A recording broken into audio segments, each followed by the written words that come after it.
My stepmother desired a bond between a mother and daughter. I turned her down for years. Then everything changed when she became pregnant.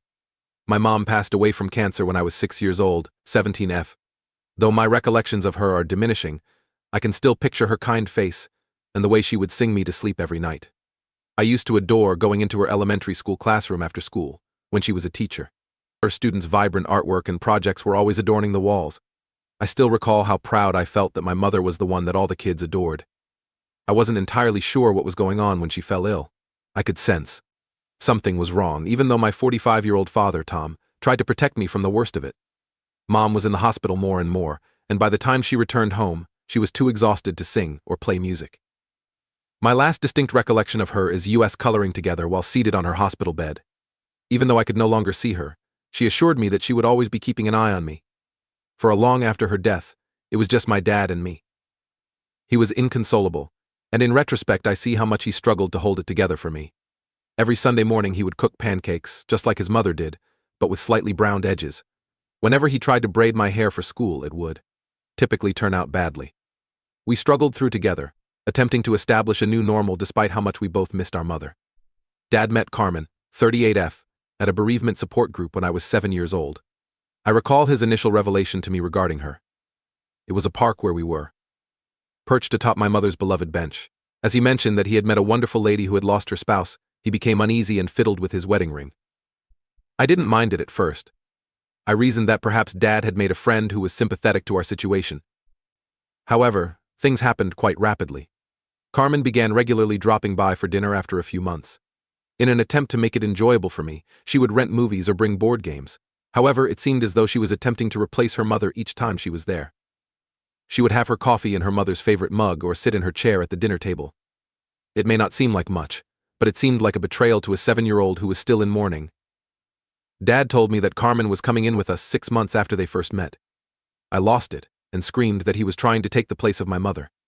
Dad made an effort to clarify that he was simply trying to avoid being alone and wasn't planning on replacing anyone. But all I could see was this outsider entering our house, making changes, and attempting to take on the role of my new mother. She would try to do my hair, take me shopping, and inquire about my day nonstop. But I was unable to be vulnerable with her. I would either shut her down or lash out every time she attempted to act like a mother. I realize now that my actions were likely motivated by fear and grief, but at the time all I knew was that I didn't want another mother. Dad and Carmen got married when I was 9 years old. I declined their request to be a bridesmaid. Not even that I would go to the ceremony. That day I stayed with my grandparents, and I seemed to have cried the whole time. I felt as though I was violating my mother's memories. I couldn't see it that way, despite my grandparents' best efforts to console me by saying that Mom would want Dad to be happy. It seemed like everyone was attempting to ignore Mom. Not long after the wedding, Carmen became pregnant, which further complicated matters. When I was 10 years old, Ronald, 7M, my half-brother, was born. Not only was I faced with a stepmother I didn't want to deal with, but I also had to cope with a half-sibling who seemed to embody all I had lost. The day they brought Ronald home from the hospital is still fresh in my mind. Everyone was swooning over the baby, Carmen looked radiant, and Dad was grinning nonstop. I had never felt more alone. The disparities in Carmen's treatment of us became more noticeable as Ronald grew older.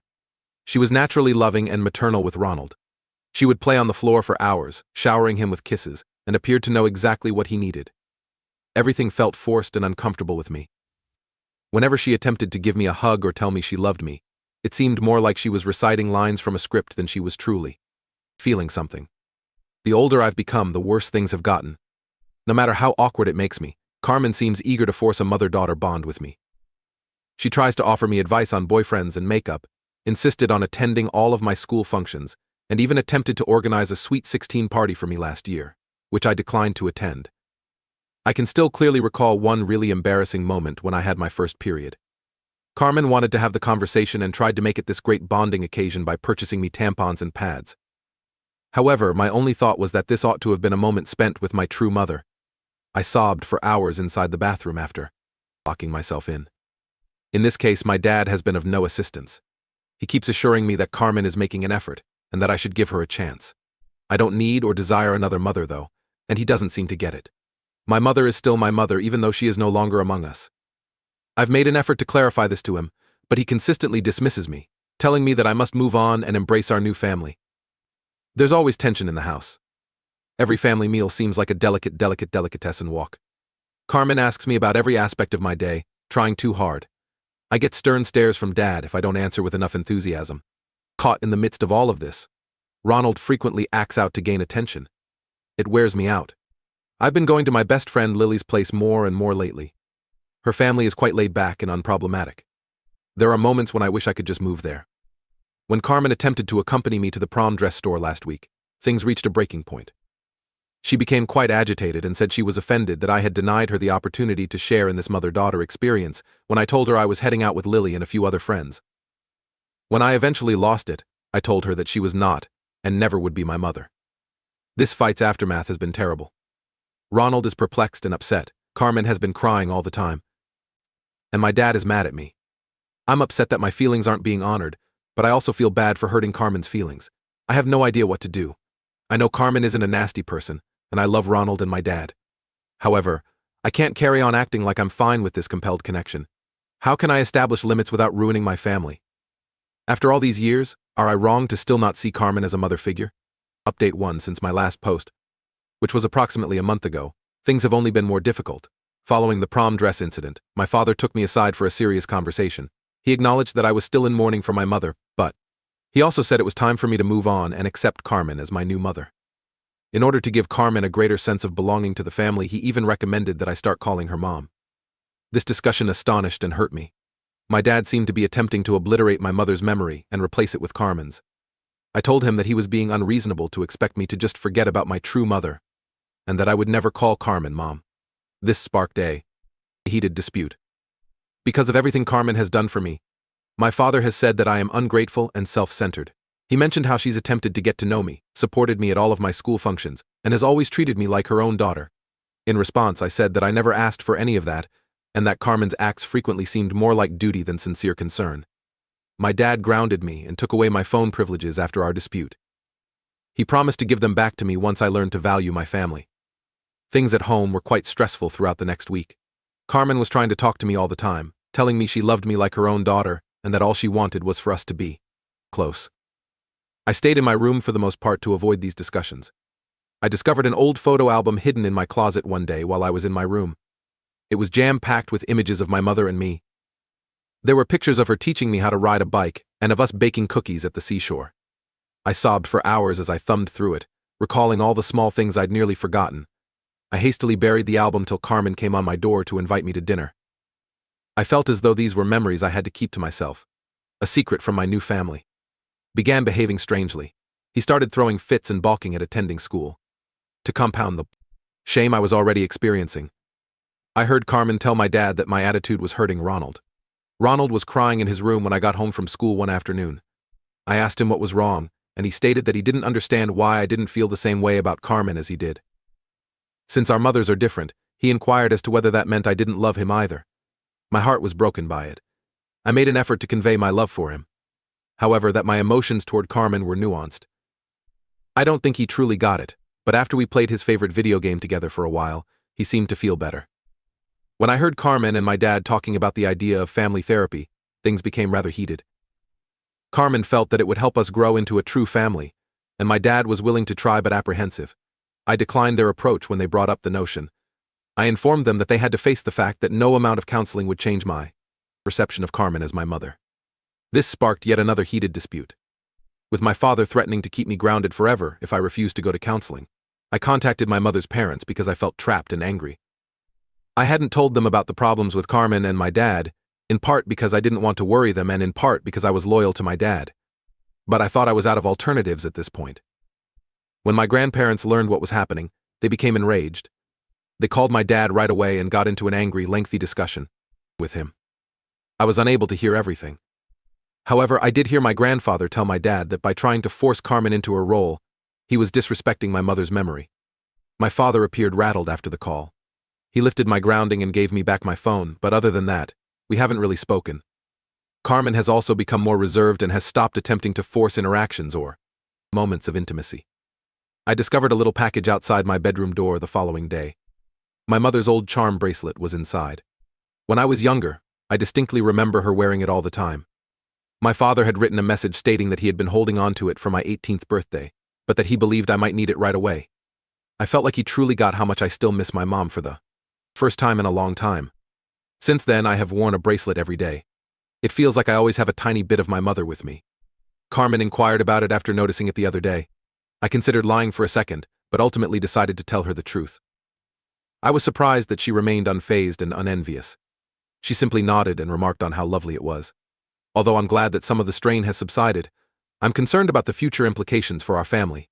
At home, things are still really tight, and I have no idea what will happen next. A part of me wishes that perhaps this is a turning point, and that at last they will acknowledge and be considerate of my emotions. However, a part of me fears that this is only the quiet before the storm. Update 2. Since my last update 2 weeks ago, the circumstances at home have changed dramatically.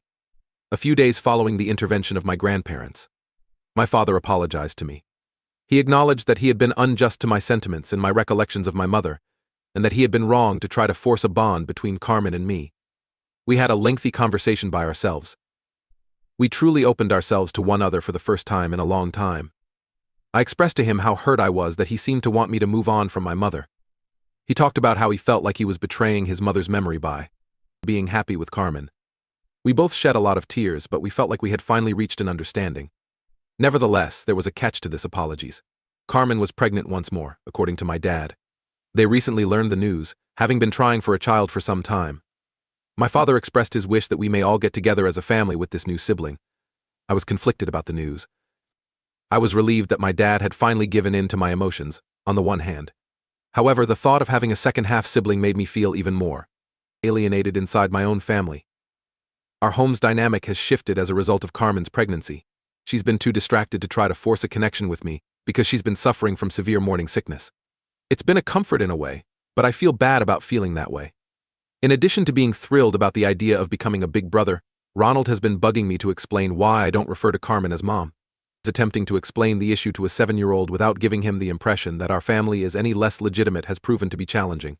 Ronald and I were looking through some old photo albums together one afternoon.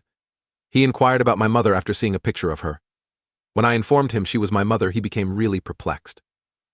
If that meant Carmen wasn't my biological mother, he inquired.